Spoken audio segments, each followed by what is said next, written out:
राधे राधे के साथ आज का वीडियो आरंभ करते हैं। मैं चाहूँगी आज का वीडियो आप लोग पूरा सुने, क्योंकि ये जो वीडियो है ये राखी के ऊपर है। किंतु आप लोग आज तक राखी का मुहूर्त, राखी कैसे मनाते हैं, ये कॉमन चीज़, आम बात है। आप लोग काफ़ी सालों से साल मना रहे हैं, किंतु कुछ विशेष जानकारी इस वीडियो में आप लोगों को मैं दे रही हूँ।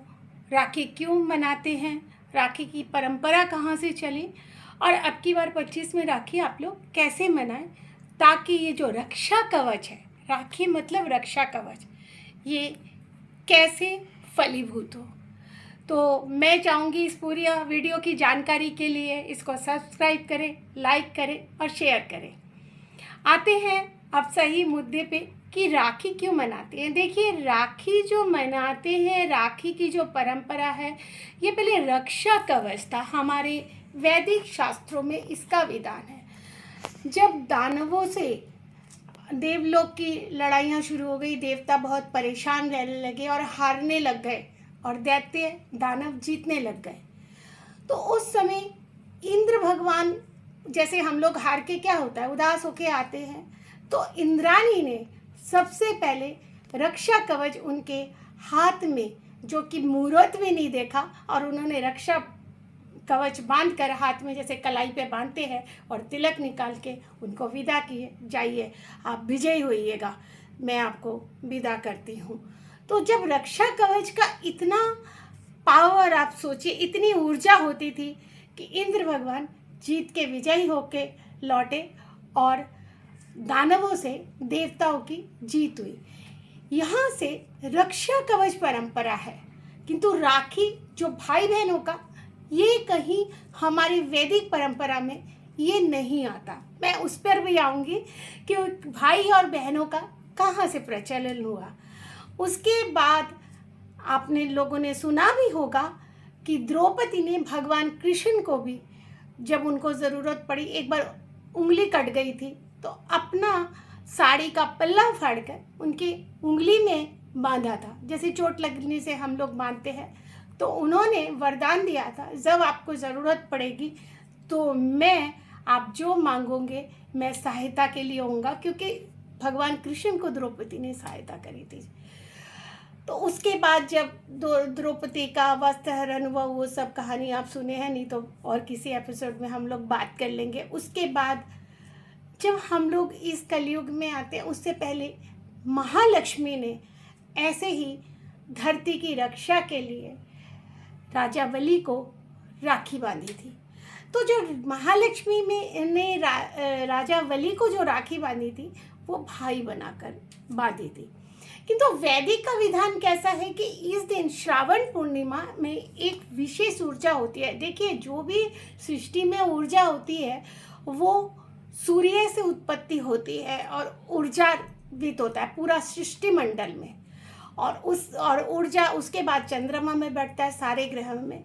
तो ग्रहों के देवता गुरु बृहस्पति ने कहा कि ऊर्जा के दिन, जिस दिन स्पेशल कोई ऊर्जा भूमंडल में घूमे, तो उस दिन रक्षा कवच का क्यों ना विधान मनाया जाए सृष्टि लोक में।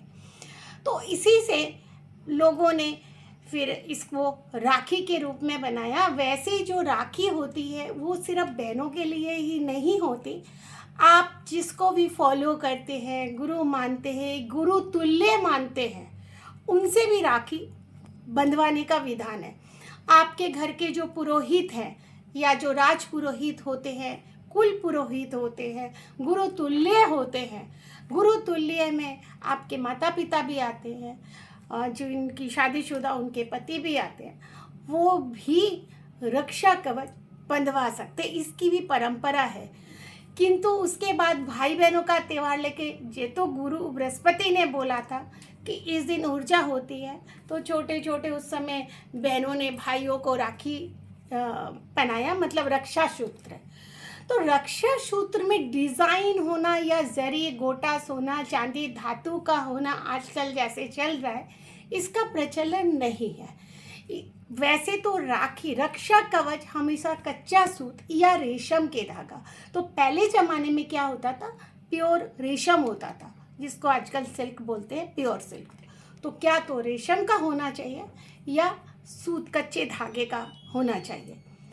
किंतु जो भी आप रक्षा कवच बांधे, देखिए कोई मौली भी बोलता है उसमें लाल और पीला धागा होता है, किंतु पीला रेशम का धागा ये 25 में ज़रूरी है। देखिए मैंने इससे पहले होली में भी बोला था कि रंगों में इस साल का लकी कलर त्योहारों में पीला है, आप लोगों को याद भी होगा, और नहीं तो मेरा होली का एपिसोड भी आप लोग देख सकते हैं।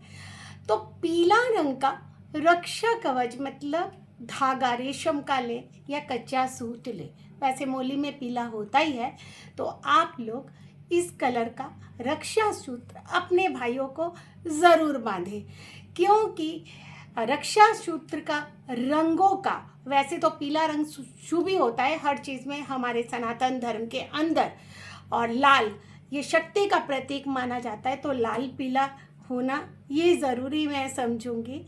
उसके बाद आप लोगों का जैसे परंपरा, जैसी इच्छा हो, वो लोग वैसा ही राखी मनाएं।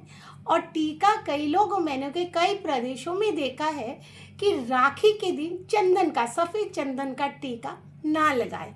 अगर चंदन का ही लगाना है तो रक्त चंदन, नहीं तो आप लोग सिंदूर और उसकी जगह आप जो भी चाहे आप लोग उसका उपयोग कर सकते हैं। ये राखी का विशेष एक मैंने महत्वपूर्ण जानकारी दी है। उसके साथ ही राखी अब की बार पूर्णिमा जो है वो 8 तारीख को 2:15 बजे लग जा रही है। उदया तिथि के अनुसार 9 तारीख को राखी होती है, किंतु जिसके पास 9 तारीख को समय नहीं है, समय अभाव है, और भद्रा अब की बार राखी के दिन नहीं है, सारा समय ही अब की बार शुभ मुहूर्त है, ये ईश्वर ने दिया है। तो आप लोग 2 बजे के बाद, जिनका बहुत ज़रूरी काम हो या विदेशों से यात्रा करनी हो, तो आप लोग 8 तारीख को भी 2:15 बजे के बाद राखी बांध सकते हैं, नहीं तो 9 तारीख को बिन देखे मुहूर्त है। तो आप लोग आराम से, मैं चाहूँगी इस श्रवण पूर्णिमा का एक ऐतिहासिक आप लोग संयोग है और बहुत अच्छा मुहूर्त है। मेरे इस जानकारी का आप अधिक से अधिक लाभ उठाएंगे। इसी के साथ नमस्ते, राधे राधे।